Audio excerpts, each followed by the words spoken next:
વડાલી તાલુકાના વાડોદ ગામે રેલવે કોન્ટ્રાક્ટરની ઘોર બેદરકારી સામે આવી।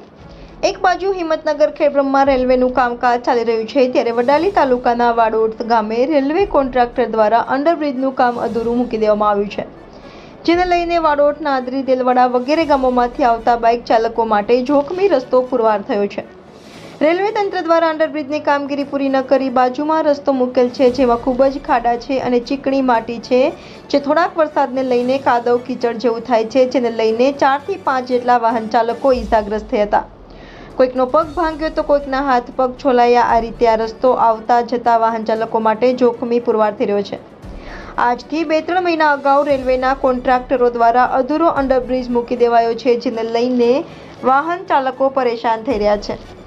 આ બાબતે તંત્ર અંડરબ્રિજ તાત્કાલિક પૂરો કરી વાહન ચાલકો માટે ખુલ્લો મૂકે તેવી આજુબાજુના ગામના લોકો માંગ કરી રહ્યા છે। રિપોર્ટર જયેશ ઠાકોર સાથે શૈલેષ પટેલ, ઇન્ડિયા 24 ન્યૂઝ, સાબરકાંઠા।